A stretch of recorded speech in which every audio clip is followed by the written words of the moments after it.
Mitzvah Hashem, to come here to a Makom Torah. Mitzvah Hashem will speak about Inyanim stemming from Parshat Chayei Sara, and we'll speak all about Shikoyach. Chesed, Shidduchim, Mincha, crying, burial, and more, whatever time allows us. I understand we can go to midnight. What time do you finish it? Midnight? Session. Chayei Sara starts with Sara Meinu's demise. Why did she die? She heard this Akedah. Yitzchak was almost shechted. Who said that? Who says that? It's your Chiddush? Whose Chiddush is it? Rashi. Not all Rabboseinu Arishonim agree with Rashi. The Riva is one of Bali HaTosfos. Rabbeinu Chaim Paltiel is a Talmid Chaver to the Maharam Rutenberg. The two Rishonim. And they say, what do you mean? She was so upset. Oi! Yitzchak was almost shechted? That means she wasn't happy with the idea that HaKadosh Baruch Hu selected him to be a korban kapara for Klal Yisrael? What's wrong with you, Sara Imenu?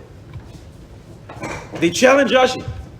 And therefore they come up with their own Chiddush. They say exactly the opposite. She died out of simcha. You know, sometimes the body can't contain too much of an intense emotion. Sometimes, and it happened in the past. I think 10 or 12 years ago, a certain team, don't know who it was, doesn't really make a difference, but won the World Cup in soccer. Can't speak to Americans about that sport, right?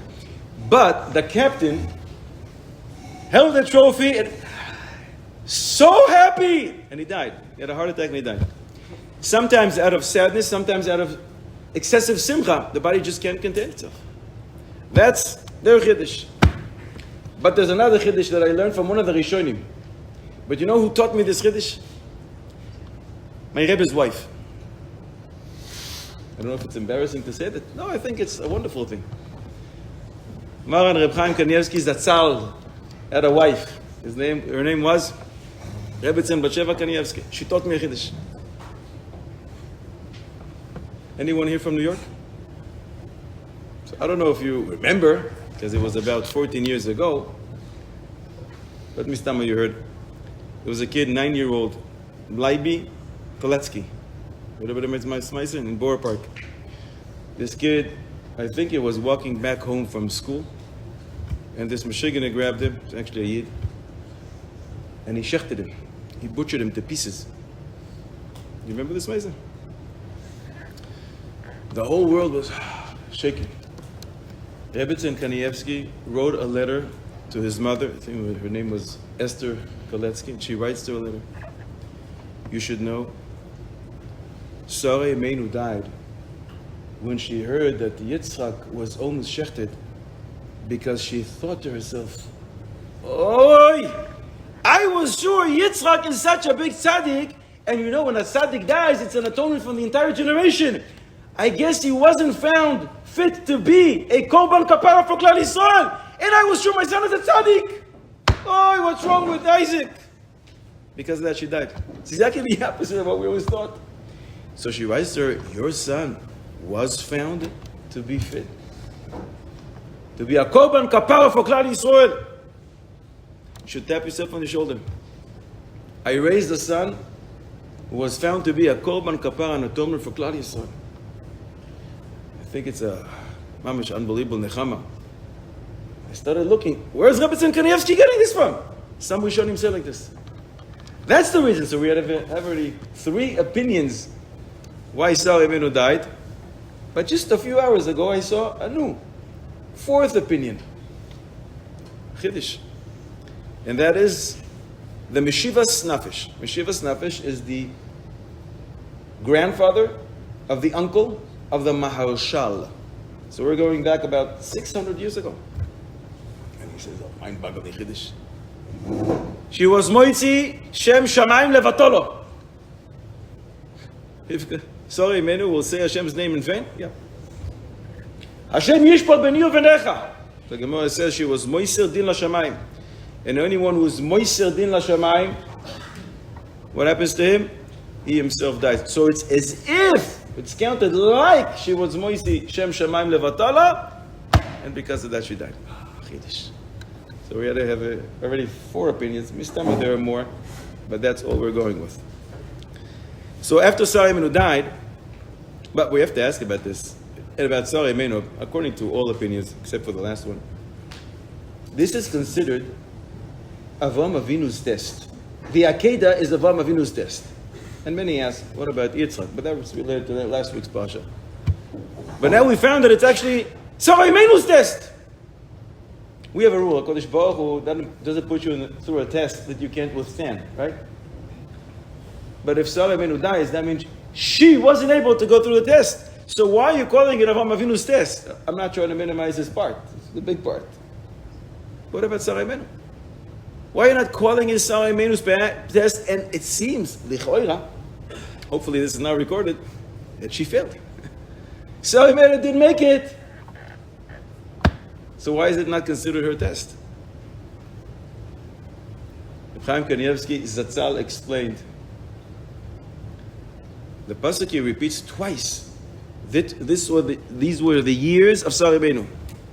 The pasuk starts with Vayu Chayei Sara. So we understand you're about to tell me how long she lived. Vayu Chayei Sara, and she lived 127 years. And then the pasuk concludes again and says Shnei Chayei Sara. But you already said it before. Why are you doubling up? The pasuk comes to tell you she was supposed to live 127 years. But HaKadosh Baruch Hu decided to take her through these means. In other words, she could have had a heart attack, cancer, a car accident, plane crash, whatever it is, falling off the camel. But HaKadosh Baruch Hu decided that through the Nisayon, the Akedah, she's going to die. She gets a mitzvah. She gets to have a part in the great Nisayon of Avram Avinu, and through that she dies instead of having a car accident. What do you gain from that? Just somebody has to go to jail. The other camel driver. Mimela HaKadosh Baruch Hu gives her a gift. It's not only Nisayon. But once you're associated with some kind of a mitzvah, Mimela, you got some points. So your death wasn't in vain. And when you're supposed to die 127 years, at least HaKadosh Baruch Hu throws you a bonus, and you die getting part of the mitzvah belonging to the test of the Akedah. So Sara Imenu dies. Big tzaddikus. Avraham Avinu comes to cry and to eulogize. How much did he cry? Very little. What? How long was he married to her? Long time. How long? About 112 years. Not sure how many months. 112 years. Most opinions, she got married at the age of 25. How old was she when she died? You're talking more than 100 years that they're married. 102 years. She's the biggest tzaddikus in the world. If there was ever a person that you should cry for, it's Sara Imenu. To understand this, I'm going to tell you a ma'aseh. Moyer dika ma'aseh. Rabbi Ovadia Yosef Zatzal was sitting shiva for his wife, Rebbe Tzid Margalit. You understand, when Rabbi Ovadia is sitting shiva, the entire world comes to be Menachem. Young and old, Ashkenazim and Sephardim. One of the greatest Rashi Yeshivas, an Ashkenazi one, I'm going to tell you who it is, maybe you'll figure it out, came to be Menachem. And he's sitting with Rabbi Ovadia, and at the end, before he leaves, he says the customary thing that we Ashkenazim say, Hamakom Yenachem Esrem Besoch Sh'ar Avei Letzion B'Yerushalayim. The Gabbai stops him. He puts his hand on his arms. Rebbe, that's not what we say here. What do you say in a Sephardim? Any Sephardim? What do you say? Min hashamayim tenuchamu, or tenuchamu min hashamayim. You should be consoled from Shamayim. Hamakom Yenachem Esrem is an Ashkenazic bracha. You don't say it here. And Rabbi Ovadia was the champion of starting minhagim. Rabbi Ovadia says to the Gabbai, shh, leave him alone. He knows what he's saying. Everybody wondered, Rabbi Ovadia, now you want to apply some Ashkenazim minhagim? What's wrong? Rabbi Ovadia explained. When Avraham Avinu started crying for Sara, he made a cheshbon. Why should I cry? Where's she going? To a better place. She's leaving Olam HaSheker. She's going to Olam HaEmes. Why should I cry? She's not tzaddikus. I know exactly where she's going. There's no reason to cry. Yeah, but if I don't cry, what are people going to say? Look at this old, cruel man. A couple weeks ago, he tried to shecht his son. Now, when his wife, the biggest tzaddikus, and we knew her, she was a very big tzaddikus, she dies, he married her more than 100 years, he doesn't even cry. What kind of a guy is he? So I have to cry. But why should I cry? Mimele, Avraham Avinu said, I'm going to cry. I'm just going to cry a little. That's why the kaf is a small font, type of a little kaf in the Sefer Torah. I tell you, as Balaturim suggests, he cried only little. Why? Because he said, it doesn't make sense. There's no reason to cry. But I have to cry because what are people going to say? So what gave Avraham Avinu nechama? The new place that she is in? In this Ashkenazic bracha formulation, it's a very strange word that we use. Normally we refer to HaKadosh Baruch Hu as Eloikim, Hashem, Tzevakos, Kel, Elo. Suddenly we use the word Hamakom. When do we use Hamakom? We almost never use Hamakom. We know Hamakom is one of the names of HaKadosh Baruch Hu, but we almost never use it. So why here are we using this word? Says Abu Vadia, this Hamakom doesn't refer to HaKadosh Baruch Hu. Hamakom, the place, literally. Hamakom, the place that the person who just left, who departed, is in now. Hamakom. Yenachem Esrem, that should give you nechama. This Rosh Hashiva was telling me, Hamakom, the new place that my wife, Margaret, the Rebbetzin, is now in, that should give me nechama. And that was the same idea of Avraham Avinu. Why did he cry very little? Because he figured, where is she now? In a much better place. All the tzaddikim, all the tzidkanios upstairs in Shemayim with HaKadosh Baruch Hu, there's no reason to cry. And that's why he cried only little. Aboy said, the riddle of the day, for 10 points. I usually don't give 10 points. And I have no idea what you're going to do with those 10 points. But you're going to get 10 points if you know all the answers. Avraham Avinu acquires Ma'aras HaMachpelah. Did you go there? Did you go there this year already? We started last year. More than once. Good. So Sara now is buried there. Avraham Avinu is going to die and he's going to be buried there. So I know about 2 people who are there. Who else is buried in Ma'aras HaMachpelah? And you're not going to get the 10 points for the common answer. Because that we know. You want to say? Adam HaRishon. What about his Rebbetzin? You want to take her in? You're not getting any points for that, but you're right. Yitzhak, Rivka, and? Is that why it's called Kiyas Arba? Because there's 4 couples there? Good. That's not my riddle. My riddle is, I know these 4 couples are there. Ma'aras HaMachpelah. Couples. There's a sefer in English called The Word. A friend of my Chavuzas from the States actually wrote it. He proves that many English words actually come from Lashon Kodesh. There's 22,000 words there. The guy's the professor for languages. And he proves one of the words, for example, is kefil. What is kefil? A couple is couple. It's double, because kefil is double. 22,000, it's fascinating. Ma'aras HaMachpelah. A lot of couples are buried there. 4 couples, fine, we know that. Now, the riddle kicks in. And now comes the points. Who else is buried? Is there anyone who is buried in Ma'aras HaMachpelah? Esav's head, only his head. And who told you that? You saw it? So who told you? Talking on Parshat Vayechi. Fine. What happened there? What happened with the rest of the body? Dan ben Chushim came, decapitated Esav's head.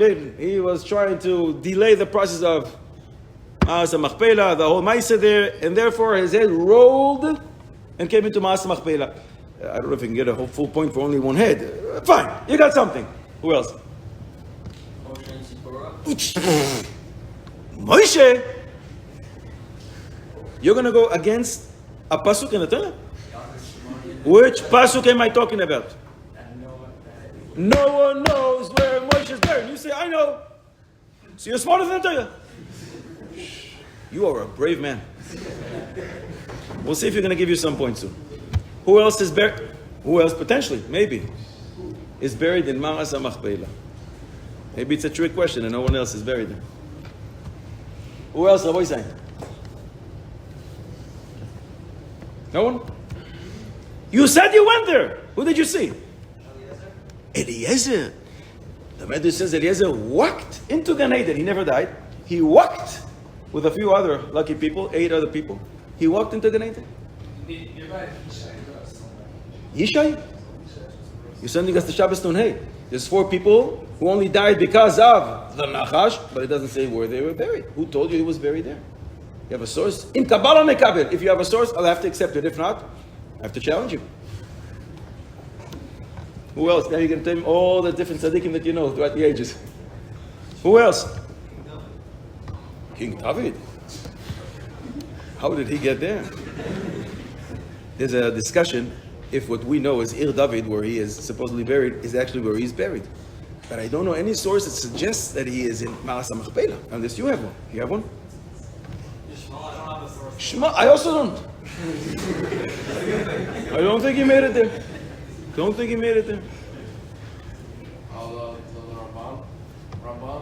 Rambam? Ramban. Rambam.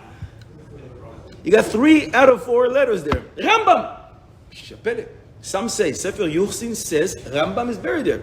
There are other opinions that he's buried where? You were there, in Tveria. Some say he's buried in Mitzrayim. Different opinions. Some say he's buried in Yerushalayim. But there is an opinion and you get 3 points for that. So that's a tough one. The 4 giants that lived in Kiryas. 4 giants get to be buried with Avraham Avinu? For what right? That's a big one. You need a source for that.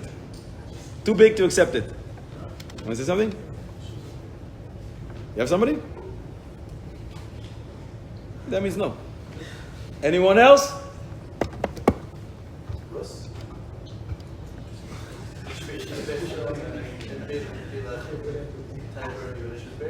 She what? She was buried in Yehuda. But why did you decide she's buried in Ma'as HaMachpelah without a source? I also like Rus, but who says she's buried in Ma'as HaMachpelah? Abu Isai, not to be believed. When was the last time you went to Kever Rachel? Don't tell me what? A week and a half ago. Tell me, who's buried in Kever Rachel? Rachel Emeinu. That's what I thought. Until I saw Chochma Shlomo. Who's Chochma Shlomo? Reb Shlomo Kluger. Oh, it's very original. Reb Shlomo Kluger says, Yaakov Avinu buried Rachel in Kever Rachel. But only for one night. Right after, he took her to Ma'as HaMachpelah. Why wasn't she zoichet to be buried with Yaakov Avinu, Rashi? She gave up being with him one night in exchange for our boy says in a few weeks we have to get ready. In exchange for the Dudaim. Oh, you're giving up being him with one night? So one night you won't be where you ultimately are supposed to be in Ma'as HaMachpelah. He's medayagit from a pasuk. The pasuk says this. What pasuk? It says in Shlomo Kluger. The pasuk says, "Vayatzev Yaakov matzevas even al kvurasa." Yaakov, put a nice big tombstone where she's buried. He matzevas Rachel ad hayom. Is this what the pasuk says? Oh, I took off one word and no one noticed. No, there is no hazeh. He matzevas kvuras Rachel ad hayom. It doesn't say matzevas Rachel. If it would say matzevas Rachel, this is where Rachel is buried until today. Great. But the Torah, for some reason, throws in another word here. Well, why do I need to know the word kvura? Obviously, if you told me that you buried her here, this is where she is buried. The pasuk is telling you, no. This is the matzeva of her kvura until today. But Rachel is not here anymore. If the word wouldn't be here, it would be great. This is matzevas Rachel. This is where Rachel is ad hayom until today. But the Torah decided to throw in another word, matzevas kvura of Rachel. The kvura took place here. But she's no longer here. Isn't there like a whole kever? Yes! And you know, this is where she was buried. She is not here anymore. What's that? Go ask Shlomo Kluger, he will tell you yes. Chiddush from the land of Chiddushim. You think that's the only Chiddush I have here? Wait. Put your seatbelt on. Yalkut Shimoni. Yehuda! From the 12 tribes. Yehuda was buried there as well. That's what the Magen Avraham in his Perush Zayis Ra'anan al Yalkut Shimoni in Zois Avrach Haremes Taf Taf Kuf Nun Daled explains. So we already have a bunch of new people that we had no idea. Fine. Pirkei Rabbi Eliezer and Targum Yonasan suggest the head of Esav. Not everybody agrees, but we have a few sources. Bereshis Zuta says Dinah. Dinah, the sister of the tribes. She's also buried there. Not enough of a chiddush. You heard of a lady by the name of Bakoil? Daughter of Avram.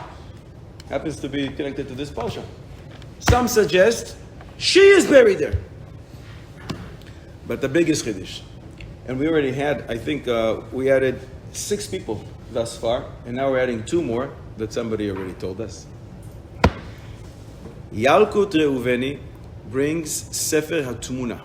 And Sefer HaTmuna is attributed to Rabbi Shmuel Kohen Gadol or Rabbi Nechunya ben Hakana. And these are Tanaim. And they say, Moshe Rabbeinu and his Rebbetzin and Sipora are buried in Ma'aras HaMachpelah.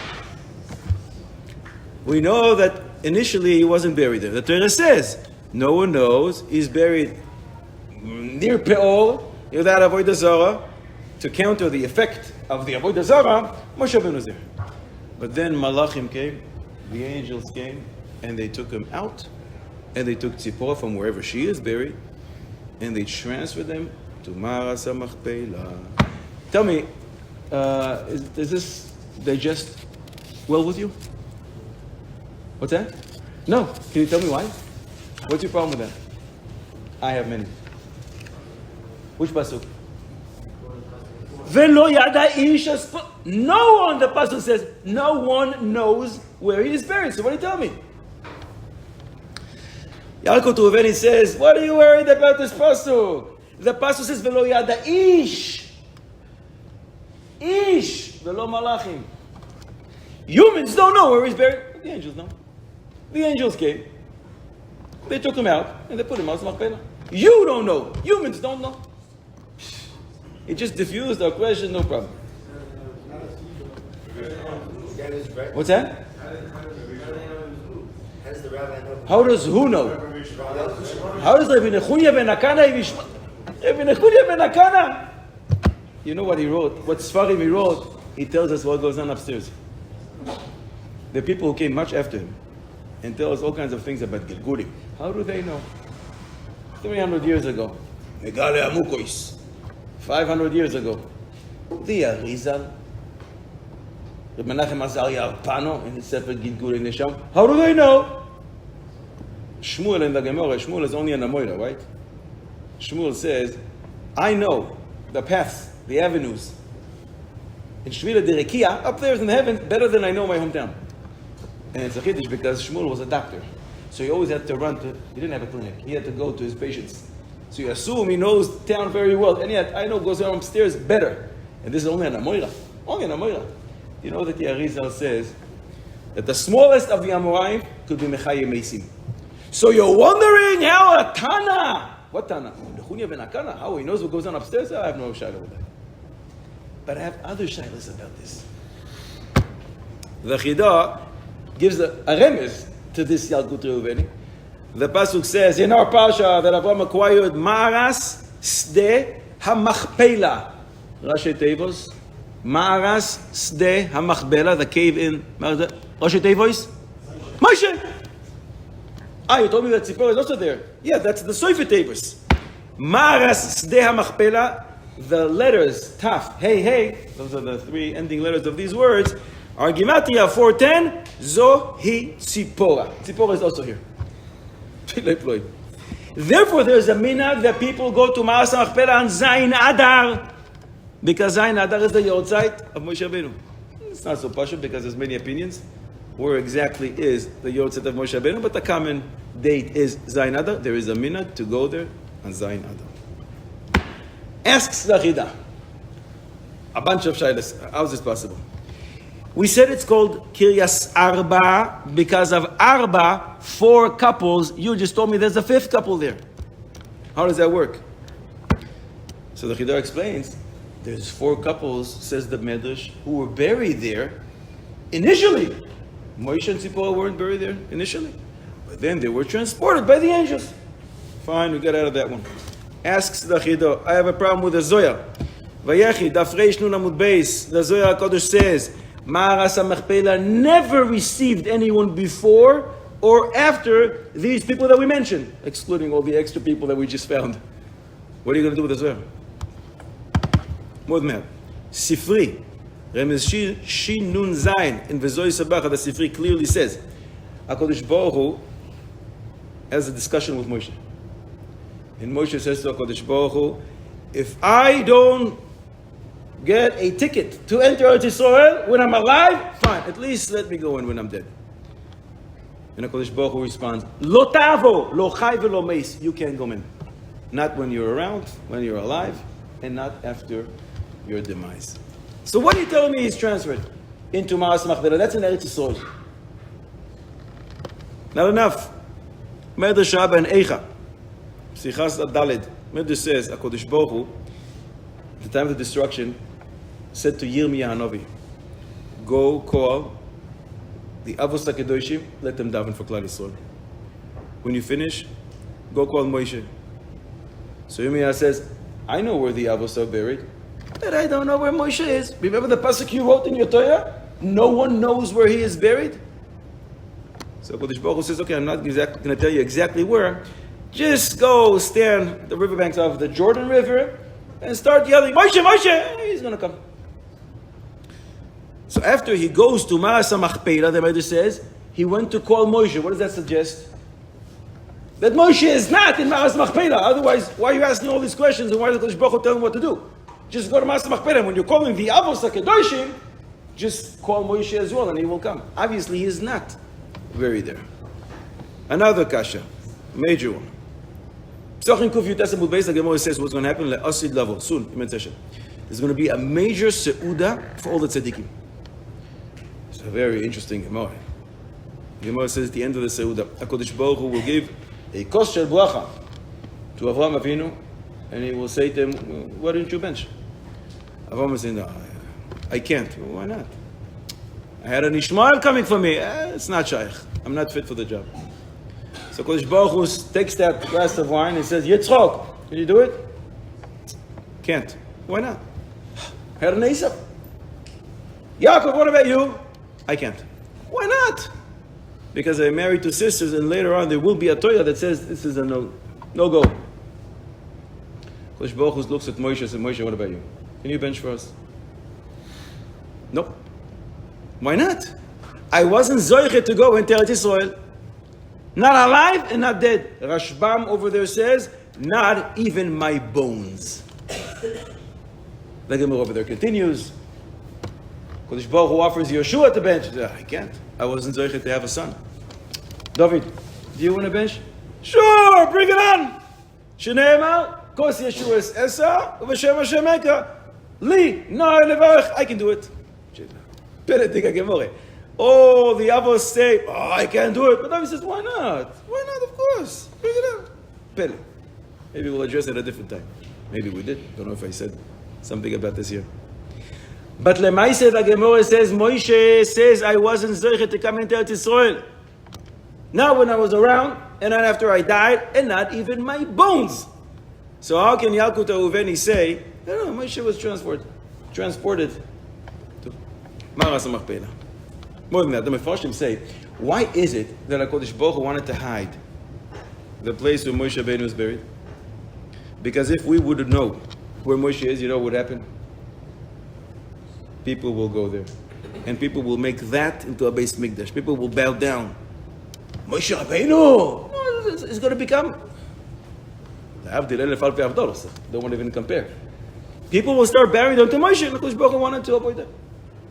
But now that you tell me exactly the address, I can go there. So we made it the whole reason for hiding away the address doesn't exist.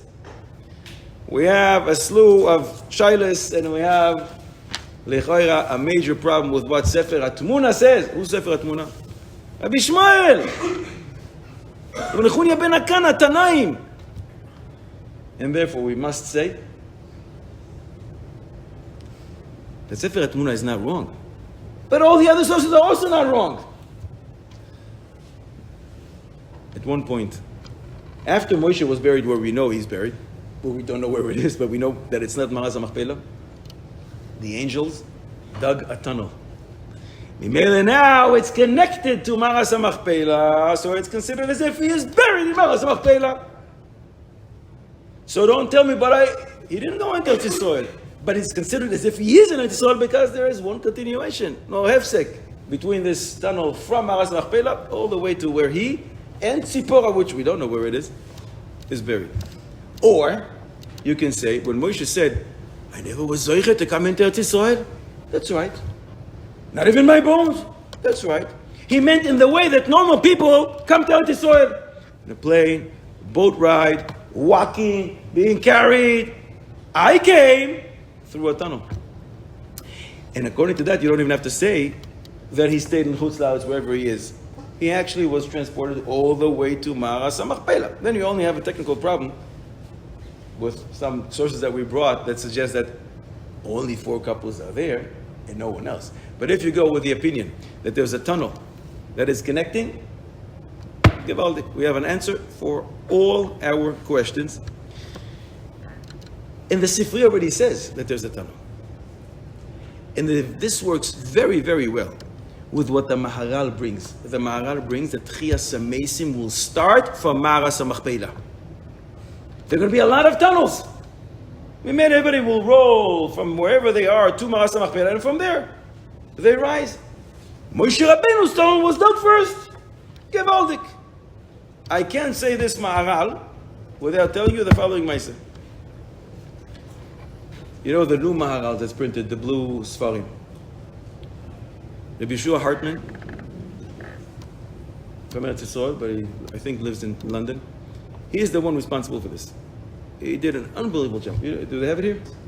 They better have it here. He once came to Reb Chaim Kanievsky. Reb Chaim Kanievsky lived on Rashbam 23. He davened in the Letterman Shul, which is a 2-minute walk from his house. One day he finishes mincha, and he's walking back home. Rabbi Yeshua Hartman is there. Rebbe, can I ask you a question? Yeah. You know, I'm doing over the Maharal and I'm putting all the sources for what he says. There's a Maharal that says the Tchias HaMeisim is going to start from Maras HaMachpelah. I can't find a source to this. If the Maharal said something, it's there. I don't know where in Chazal it is. I looked all over it. Did some searches with a computer. It doesn't exist. Maybe the Rebbe can help me. Where is this in Chazal? Is there such a thing? He escorts Reb Chaim back to his house. It's a 2-minute walk. After a few seconds, Reb Chaim says, not in Babli. Continue walking. It's not a Yerushalmi. It's not a Medrash Rabbah. It's not Yalkut Shimoni. No, it's not Tanchuma. It's already a minute and a half. It's not a Pirkei de Rabbi Eliezer. It's not a Medrash HaGodol. Ha! There's a mashmos from the Zohar HaKodesh, Tikkun Yazor. Noyach, Daf Lamed Ches Amud Beis, that suggests that. Rabbi Yeshua Hartman said, I always knew Reb Chaim was a genius. But now I knew to what degree. He just scanned the entire Torah in a matter of 2 minutes. Avoy Sai, you did so well in the previous riddle. I want to ask you a halachic shayla. Reuven deals with shidduchim. Reuven got upset with Shimon, a bochur in the yeshiva. He got upset with him. He wanted to get back at him. Reuven says to Shimon, yeshiva is in Yerushalayim. Shimon, I set up a date for you tomorrow evening with a girl. Shh, no one like her. Top notch. I'm telling you, this is your shidduch. Wow, thank you so much. Where? When? It says tomorrow night, 8 o'clock. Where? In Zichron Yaakov. You know where Zichron is? not too far from Haifa. So so nice. I'm speechless. Thank you so much for thinking of me. Devout. Following day, Shimon drives to take some buses to get to Zichron, not so pashut. At 8 o'clock, he knocks on the door. The father of this girl opens up. Shalom Aleichem, who are you? My name is Shimon. I have a date with your daughter. Now, actually, I'm early. 12 seconds early. You have a date with my daughter? There's no dates scheduled for tonight. Yes, there is. I have a date. 8 o'clock. He says, what are you talking about? Where'd you come from? Yerushalayim. Yerushalayim? What are you talking about? So, coming in. You give him something to drink, you start talking. And then they realize the source of the Reuven Stam wanted to drag Shimon because he was upset with him. He sent him all the way to Zichron Yaakov. Chutzpah. Rishus. Chutzpah. But the father felt bad for this kid. So he gives him something to eat, something to drink, and he talks to him, and he's very impressed. This guy, Talmid Chochem. Amazing midos. He didn't get upset at Reuven. He didn't curse him. Nothing.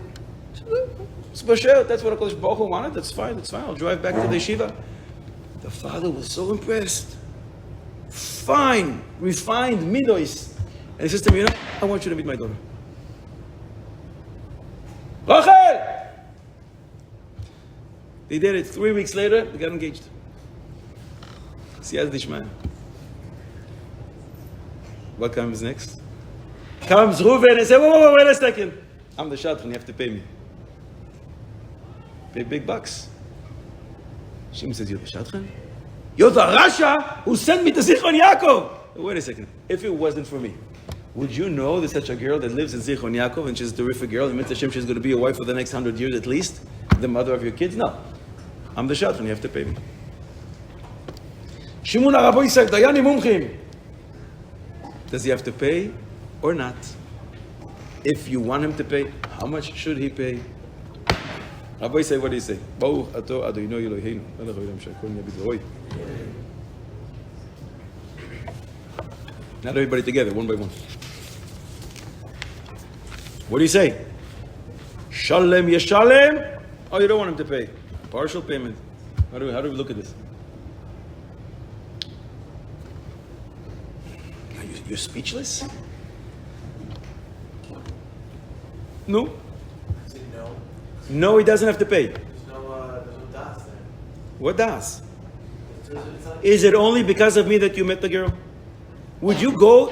Do you even know where Zichron Yaakov is until I told you? You would never heard of that town. you have cars to you don't, in terms of payments, there's no... With the Karasatov, you don't go to the Makolet here. I want Tavin Tkilin. I want some money. A regular shadchan you would pay?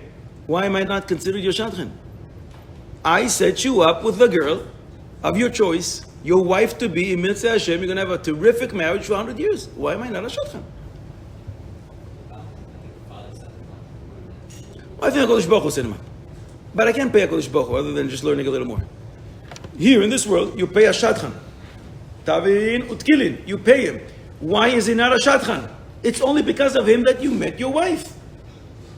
Yes, he does. How much do you want him to pay? Let's say the shadchanus guilt is $1,000. You want him to pay $1,000? $1,000. You say no. He says yes. Ad sheyavo hashlishi ve'yachia b'neihem. So I actually had cousins in Zichron Yaakov. Oh, so you knew, but this guy does not know. How do you get from Yerushalayim to Zichron Yaakov? How long does it take? I think a train. One train? No. No. It's a big deal. 2 hours. I think it's Geneva Das. Gnevas das. The guy's a Rasha. Mamash a Rasha. What about all the Bitul Torah that he caused him? The Bitul Torah, he gave him his wife. For that, for the Bitul Torah, maybe he'll be punished. But why don't you want to compensate him for giving him his wife? You're right, Gnevas das. But let me say he has a wife now for the next 100 years at least because of him. I don't think he has to feel it. I'm asking why not? If my friend tells me to go to the shop to go listen for him, and I find my wife there, I'm not hired to pay my friend anything. This guy, this friend... He didn't send you to buy milk and bread. He said, go meet the girl of This is going to be it. And then Mai said, that's what happened. You went and you met her. He's right. But there was no girl. Really? He's about to get married to her tomorrow.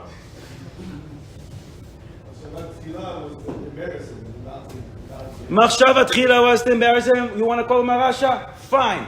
A Rasha you hire for work. A painter comes to your house. Then I find out it's Bechal Shabbos. You're not going to pay him for painting your house? He's a Rasha. But he did some good work. He found you your wife.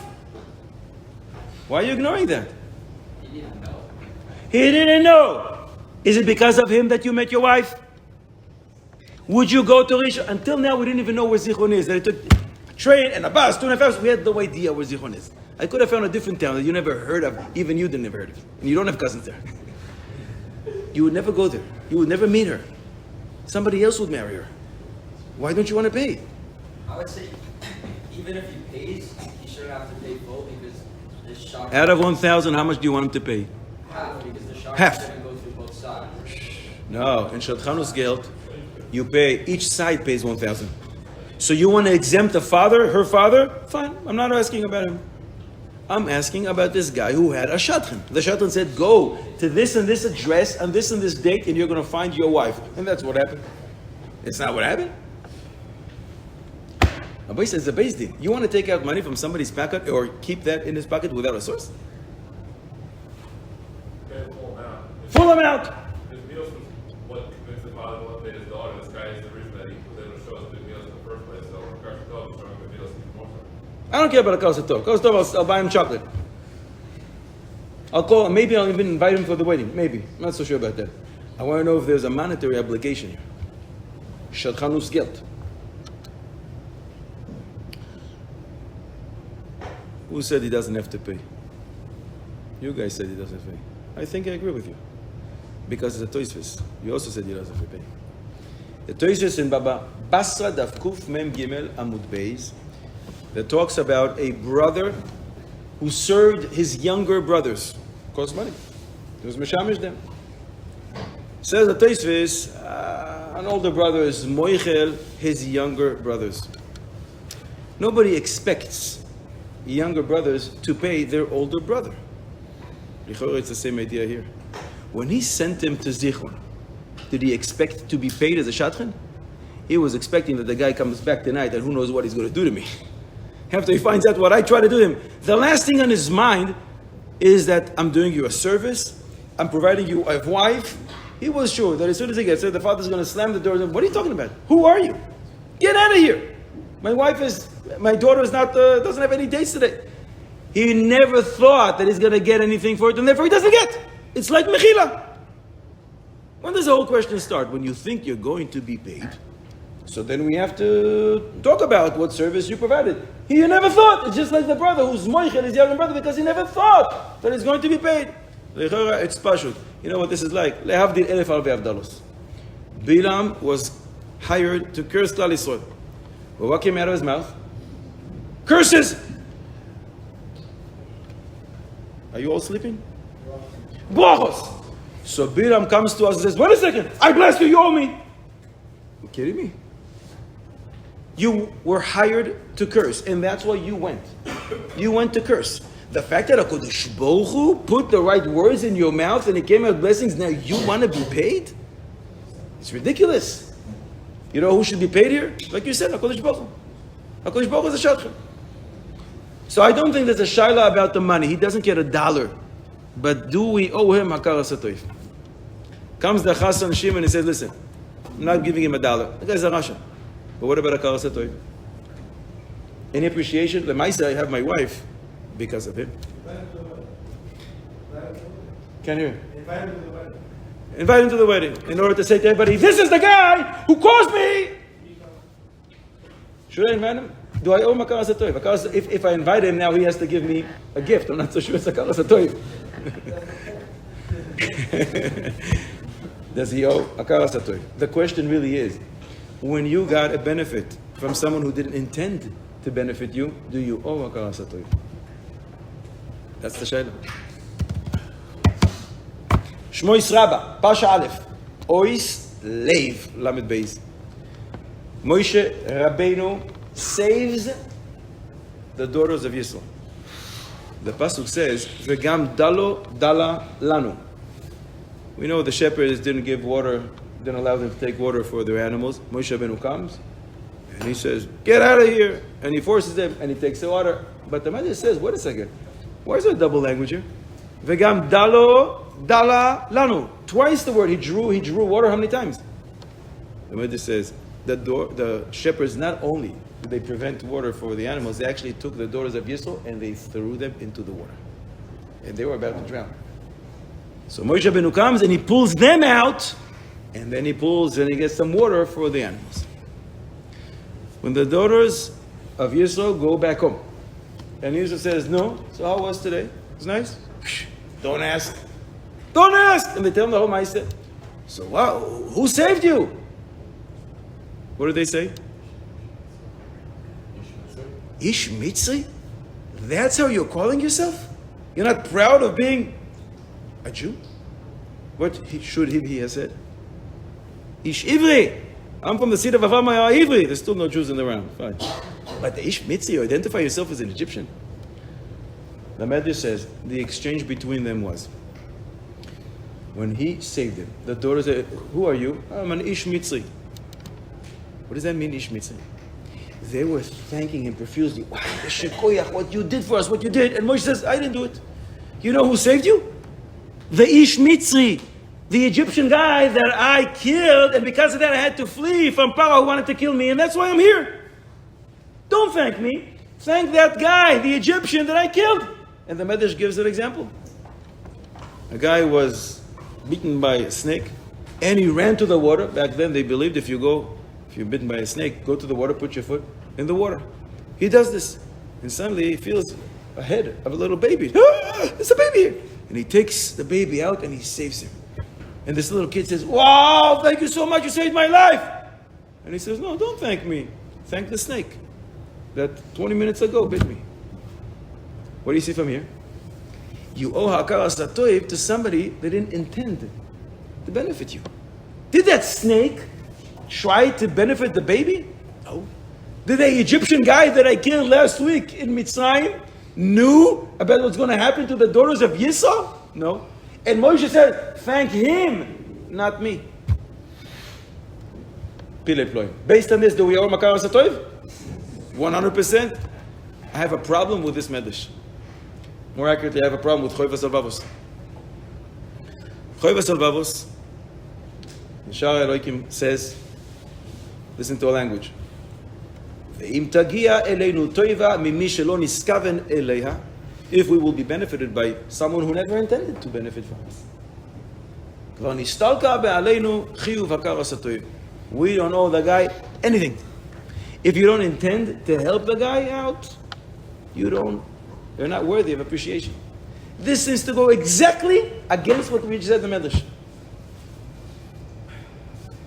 What do you do with this? What do you do when you don't know? You go to Reb Chaim Kanievsky. I went to Reb Chaim and said, "Rebbe, what's going on here?" Reb Chaim Shmulevitz is medayek from this Medrash that we quoted, that you owe hakaras hatoiv to somebody who never thought they're going to benefit you. But lemaisa, you got some toiva, you got some benefit. That's what the Reb Chaim Shmulevitz says. Choivas Alvavos says exactly the opposite. So now it's not just that I'm contradicting the Medrash with Choivas Alvavos. I'm contradicting Reb Chaim Shmulevitz, who comes many, many years after Choivas Alvavos, and he goes against Choivas Alvavos, but he has a Medrash. So I'm all confused. So I said, before I went to Reb Chaim, I asked my other Rebbe, Rebbe Victor Nebenzel, Shlita. I said, "Rebbe, what do you do with this?" So he says to me, "A chiyuv, mitzad hadin, there is no chiyuv. Mitzad hamusar, there is. And I might say, halachically, that you don't owe hakaras hatoiv, but musar-wise, you should." I went to Reb Chaim, I said, "Rebbe, what do you say about this?" He said, "Look, the Choivas Alvavos says that you don't owe a benefit to somebody who never intended to benefit you. That's regarding a goy. But regarding a yid, you do." I said, "Rebbe, now you got me even more confused. The Medrash is talking about whom? Moshe was said, Ish Mitzri, don't thank me. Thank that Ish Mitzri." So Reb Chaim says to me, yeah, that's before Torah was given. I said, but Rebbe, the Medrash gives a mashal of the snake. He says, sir, that's right. That's the snake. So I said to him, so a snake you have to have a karas hatoy for? And a goy you don't? He said, yeah. It comes out that a snake is better than a goy. And if a snake will ever benefit you in some strange way, you owe makaras hatoy. Chidish. But to a goy you don't have to. To a yid also you don't have to as din. There's no chiyuv. It's not Shulchan Aruch. But mitzad Musa, yes there is.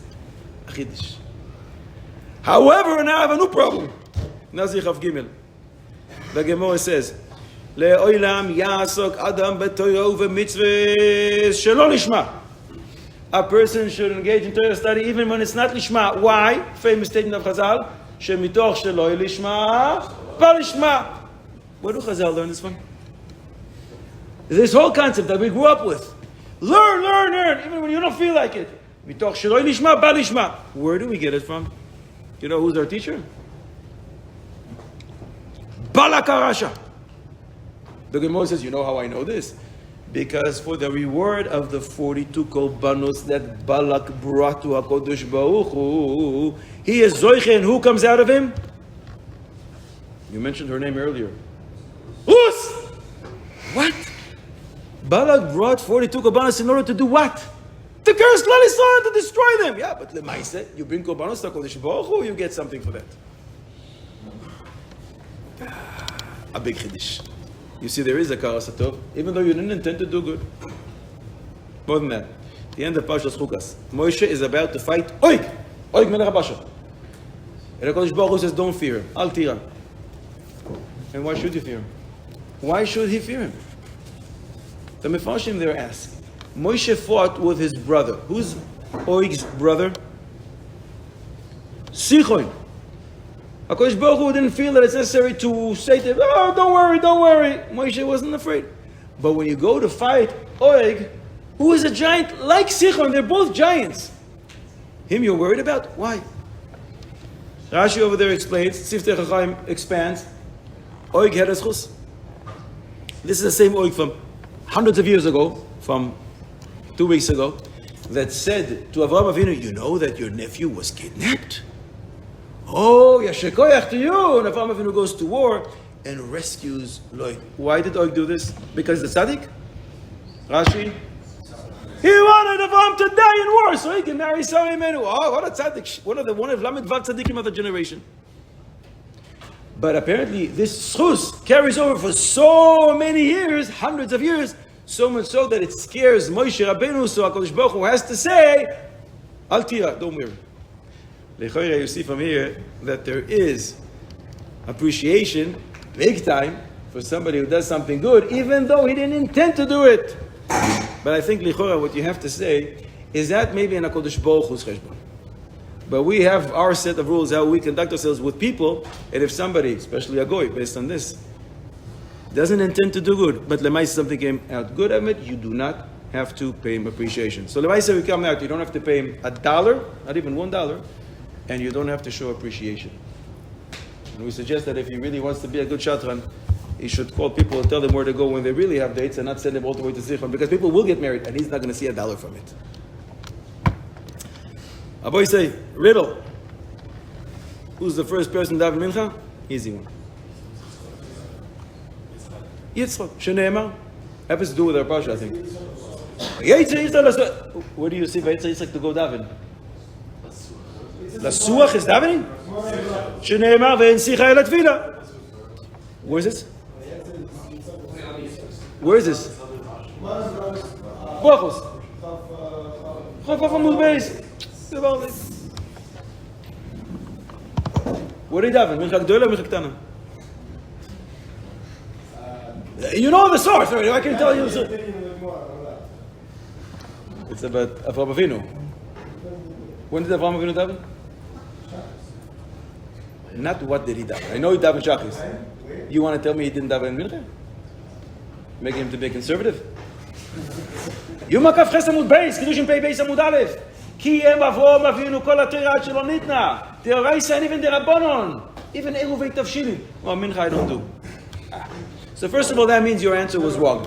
First of all, that means your answer was wrong because Yitzchak is not the first one to daven. Avraham Avinu was the first one to daven. And the Gemara in Yuma says, Miki Chishachra Kotlei, that means as soon as it hit the sun, it's about 12:15 p.m., he davened Mincha Gedoyla.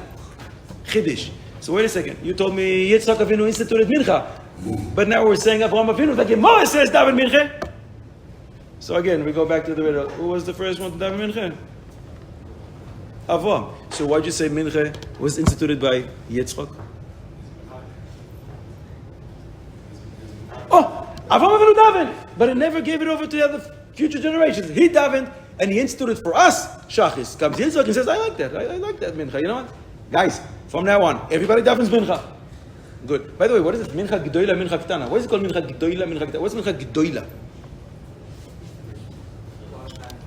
There's still a long time. You can daven slow Shmoneh Esrei. Because you start today at about, 11:55, 12, all the way until Shkia. Mincha Ktana is done just before Shkia. You have very little time. Great. Who's the first one to daven Mincha Gedoyla? You said Avraham. Who's the first one to daven Mincha Ktana?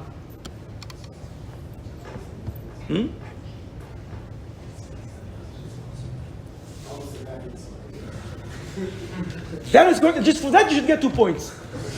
But if you don't know who it is, I'm going to take away those 2 points. A chiddush you never heard in your life. And the first one is not Avraham. The first person to have mincha is Adam Arishon. Remat Mipano. Who's Remat Mipano? With an ayin. Reb Menachem Azariah Pano, the great Mekubal. The great Poisek and the great Mekubal. Very unique. He wears these 2 hats. Usually, you're either a big Mekubal, you're a big Poisek. Revealed or concealed parts of Torah. He has them both. 500 years ago. And in Yonas Elem, that's one of the name of many Sfarim that he authored, he writes, Adam Arishon, Gemara, Sanhedrin Daf Lamed Ches says exactly what happened that day. First hour, second hour, third hour, fourth hour, and the 7th hour. He opened his eyes, and he looked around and said, wow! This is awesome! I see HaKadosh Baruch Hu! Look around, the mountains, the sun, they're unbelievable! He was so excited. He said, wait a second, I got to daven.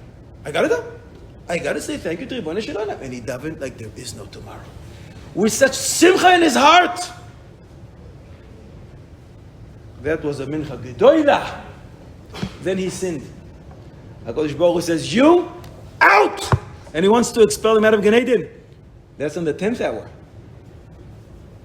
Now the Moshe says, oy vey, what did I do? I got to daven for some atonement. And he stands there brokenhearted. He bows there.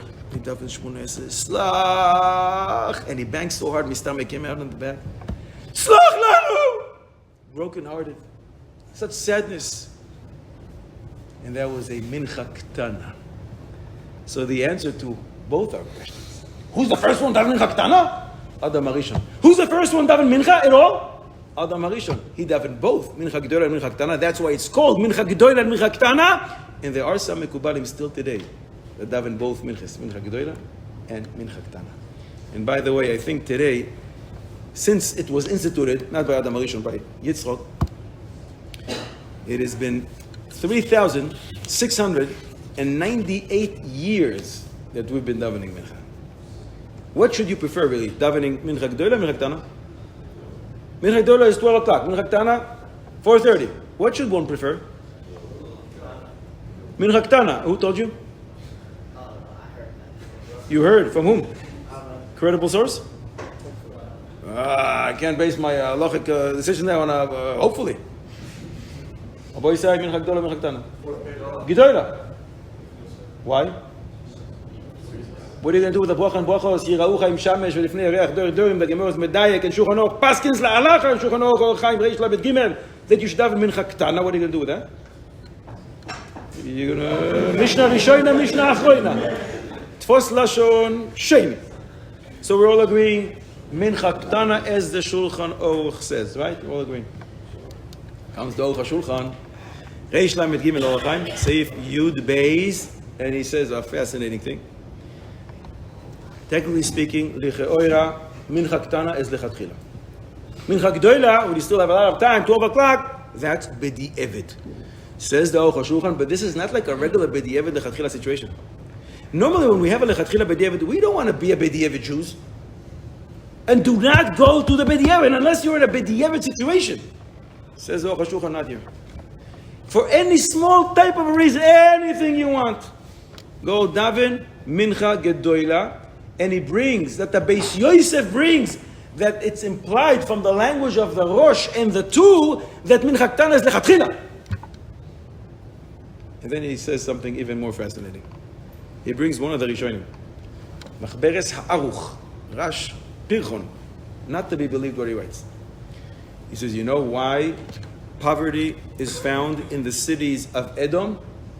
Because they daven mincha ktana. Why? What is mincha ktana? You finished your job, you close the store, and you go daven mincha mariv, and you go home. You don't want to stop. You're in the middle of the day. You don't want to stop with your clients and with all the customers because you're afraid about what's going to happen with all my money? So you know what? Mida keneged mida, you're going to be poor, you're going to lose all your money.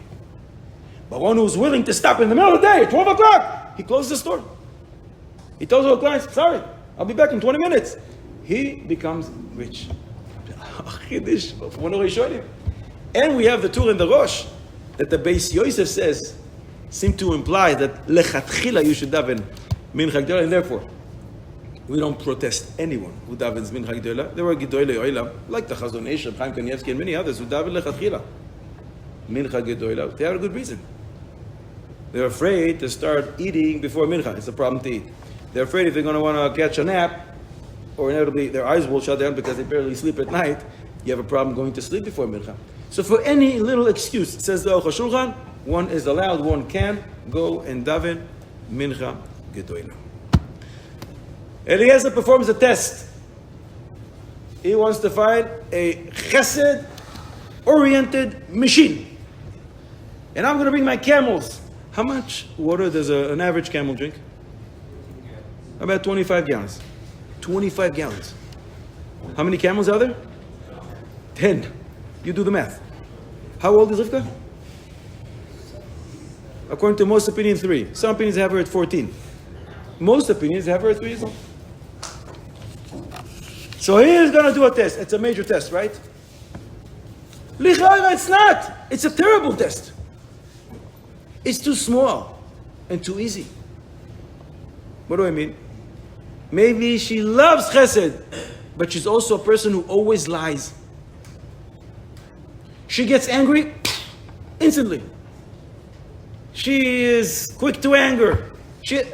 A million reasons. Who said that because she excels in chesed, she's going to be a good wife? She's going to be the best matriarch for Klal Yisrael. Who said? One test and you're good to go? How does that work? Comes the Alter of Nevodok, Madrigas Adam, and he says the test was he wanted to see somebody who aspires to be great, to do something b'shleimus, not a half a job.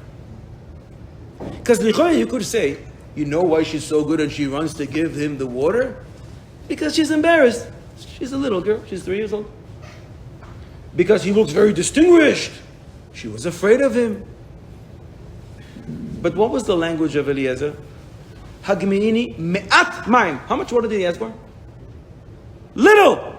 So to pass the test, all she needs to do, instead of saying, excuse me, you look healthy, strong, and you also have a lot of slaves. Why don't you go ask them to get you the water? She did. Oh, you love chesed. Fine. So she should run, give him the picture, and say, bye-bye, I'm out of here.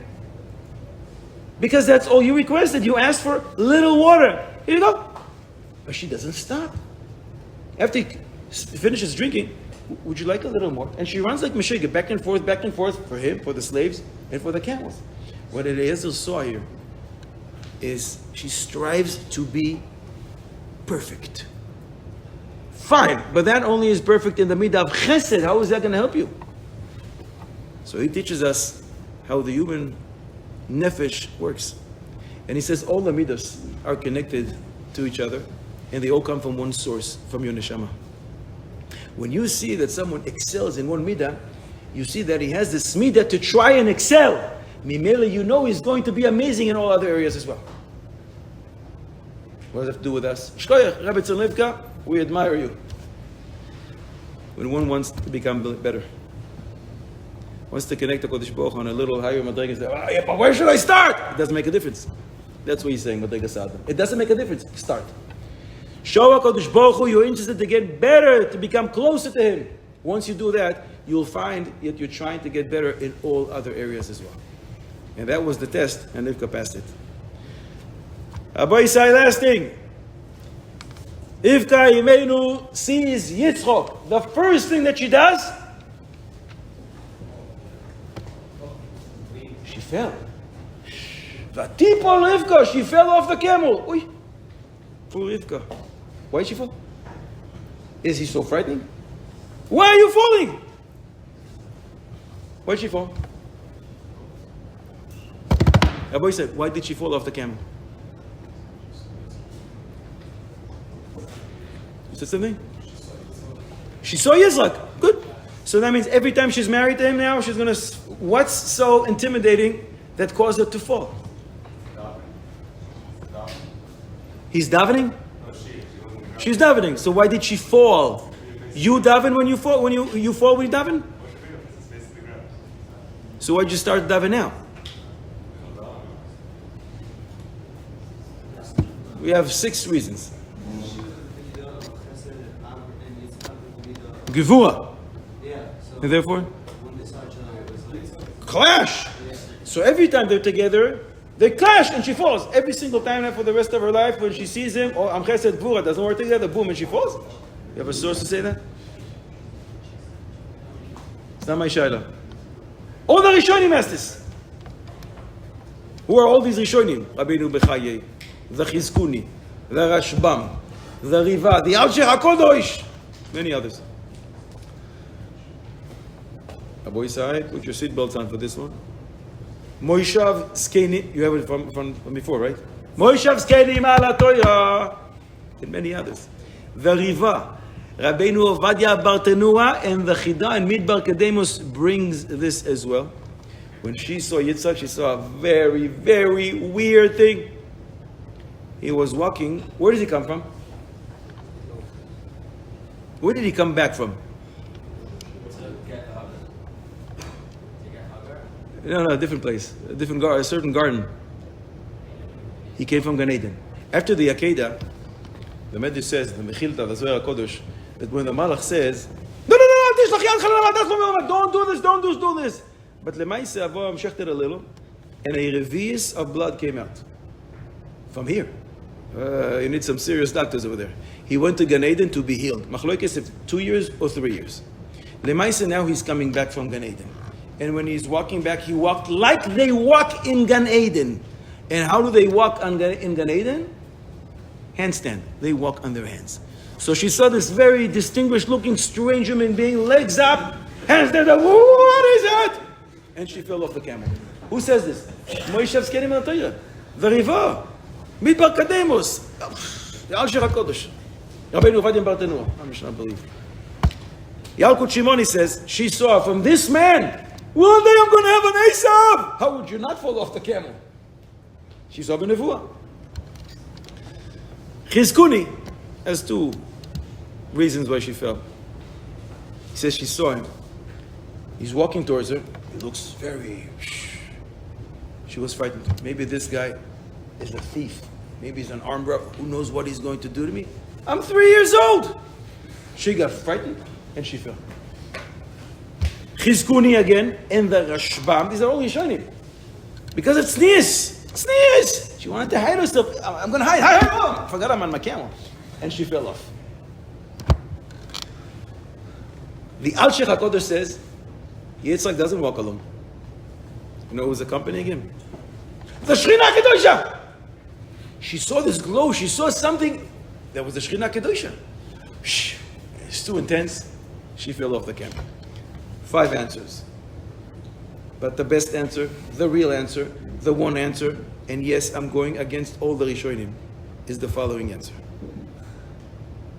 Now, for that, you need to hear that statement, you need the seatbelt on, right? You'll understand in a second why. Rivka Imenu comes, and Yitzchak walks towards her. She saw that 2 seconds before he walked towards her, he took 3 steps back, and then 3 steps forward.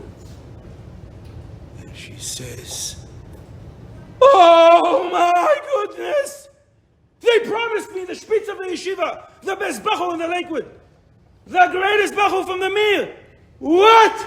She looked, it's 1:30 p.m. and you're davening shachris. What's wrong with you? Mekach taus. Why did I come here? And she fell off the camel. And Yitzchak runs to her and says, Rivka, you okay? What happened to you? What's wrong with you? She says to him, what's wrong with me? What's wrong with you? It's 1:30 p.m. and you're davening shachris. Says to him, no, shachris I daven net, 6:03, vasikim. But you know, I liked it so much, I instituted a new tefillah.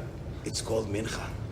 Oh, Baruch Hashem, and then she got a nap on the camel. That's why I'm saying this is the best answer. That's what actually happened. Rabbi Sai, good Shabbos, Rabbi Sai. We're allowed to say already good Shabbos, right? Wednesday night, Emet Session.